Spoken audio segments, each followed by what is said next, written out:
defee Sénégalais dañuy am après épargne. parce que économie ñaari chose foofu laay tëjee. consommation la ak épargne. léegi Sénégalais bu ñu demee ba di am ay épargne.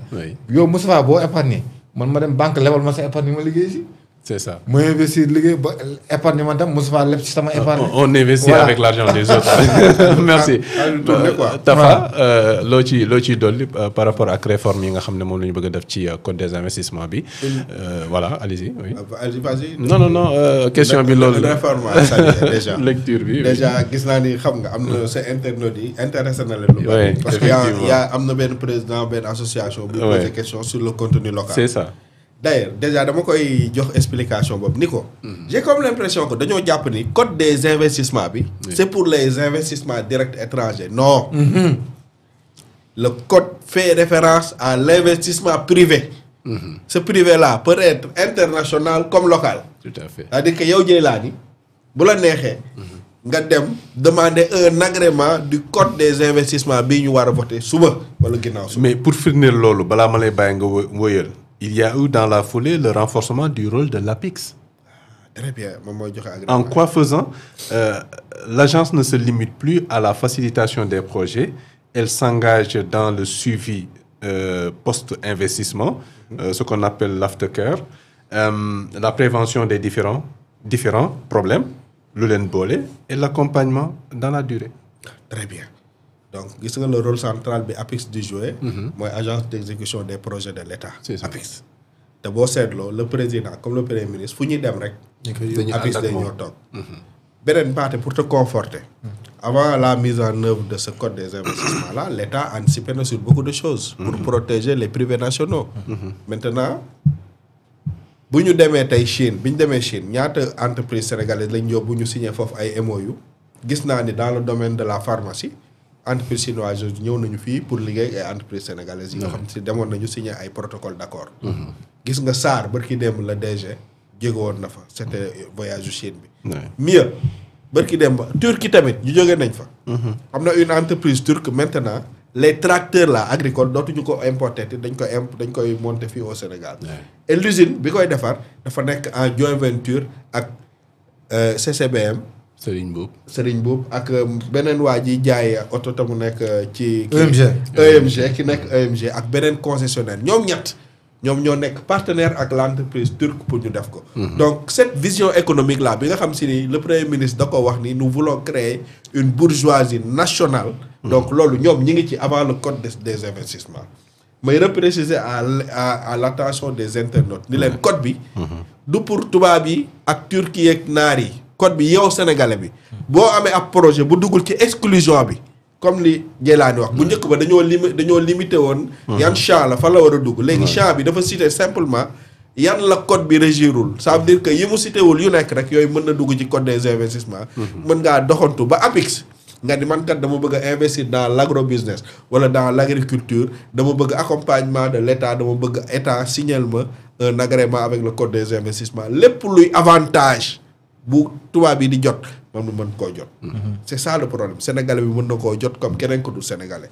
deuxième chose te loolu day répondre li ma wax ni day répondre loolu y a quelqu'un qui nous interpelle sur la notion de contenu local. mi ngi koy wax souvent. c'est la même personne hein? Ouais, c'est la même personne. Ouais, pour le rassurer le contenu local a été pris en compte il n'a qu'à regarder l'article 2. L'article 2 mi ngi wax ni le domaine minier et pétrolier est exclu du champ d'application du code des investissements. Et le contenu local bi ñu am réglementation bi ñu ci am ça c'est relatif au secteur des hydrocarbures des mines et cetera. donc pour le rassurer na wax ni ñu koy wax ni ko à travers fii Dieylani bon na la sant gërëm la pour loolu. yéen la voilà donc que na xelam dal. le contenu local code bii. du ko remettre en cause d'autant plus que lépp lu laal pétrole ak mine. loolu code bii moom nee na code des investissements bi régiré ko. loolu xam nga leer na. alors que contenu local bi loi yi mu cité yëpp c'est dans le domaine gazier minier et pétrolier. donc côté boobu noonu na xelam dal. mais ñu ngi woon ci projet wu étendre le champ du contenu local dans les autres secteurs. waaw mais je crois que en Togo. waaw c'est ce que le premier ministre la nouvelle doctrine de l'État du Sénégal moom mooy. IDE bi. dootu ko bàyyee uniquement à des étrangers état di ci jël une participation minime. c'est ça. rek gis nga renégociation yi ñu def yëpp. État dafa revaloriser sa participation. boo xoolee bi ñu def nii ak usine de dessalement bi nekk fii seen côté donc l'État doit revoir sa participation niveau de participation dans le capital mais aussi mu am modalité de financement ou participation bu innovant ba pare mieux société bii mooy nekk société mère képp ku bëgg reproduire même affaire bi en Afrique xam nga loolu lu avantage. est-ce que waruñu dem vers la généralisation de la nationalisation c'est-à-dire projet bu mën a am. mais état ou en tout cas le privé national am ci 51% au minimum. par exemple. loolu xam nga mi ngi ci dans le ci contenu local. te cité nañ yoon domaine la. parce que dans le contenu local on a identifié 3 ou 4 catégories. Il y a des choses. Quand les Sénégalais peuvent le faire, il faut avoir le domaine de concurrence. Quand il faut que les Sénégalais le fait que la technologie de moindre envergure, il y a un niveau de participation. Bu fekkee ni c'est une technologie qui est exclusive bu ñu amul donc am na 5% de participation bu entreprise sénégalaise yi war a am entreprise étrangère bu war ko am peut-être mën nañ ko plus le transfert de technologie plus le transfert maintenant li gars yi def nii loolu ce sont les accords de financement bu moo koy régir tey jox naa la exemple nee naa la dans le domaine des véhicules à moteur agricole gis nga li ñu def donc on a dañu réserver une place prépondérante au privé national te xam naa ni état dina dugg ci capital lu société boobu la même chose aussi moo nekk sûrement ci usine bi nga xam si ni moo war a defal matériel militaire les véhicules militaires là avec la zone industrielle donc éventuellement préoccupation yooyu noonu ak la doctrine de cet état là en matière de souveraineté et de la préservation de la richesse produite sur le territoire sénégalais je pense que ils vont prendre ça en compte faire en sorte que lu mënti xew sénégalais bi mën ci am maintenant quantité wu participation boobu noonu peut-être dinañ dem ba nga xam si ni am na lu ñu waxoon une loi sur le patriotisme économique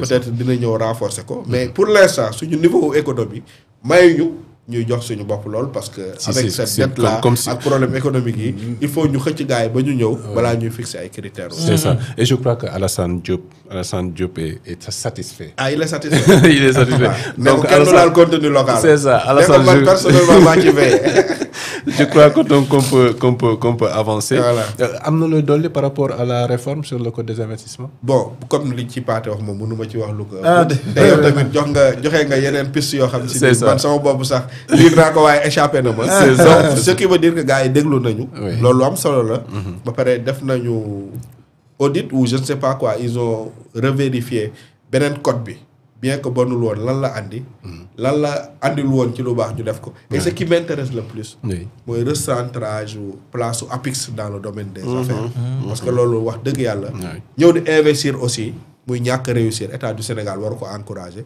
te boo déggee domaine yi nga cité nii yow Djeylani c'est que état dafa bëgg a wax sénégalais yi wala ñi nga xam si ne ce sont des étrangers ñëw leen investir Sénégal yéen moyen boo leen amul pour fexe ba investissement boobu dox ñun am nañu agence dédiée boo xam ne si ni dina leen accompagner dina def en sorte que loolu bëgg a mën a produire ay emploi pour mu résorber suñu gàpp chômage bi créer les conditions de la réussite de l'investissement au Sénégal donc loolu daanaka mooy jubluwaay bi après la réforme du code des investissements ñu ñëw si seen domaine yéen ñaar on va dire la réforme du code mais on va tout dañuy def le tout pour fexe xool nu ñuy tënkee rek parce que les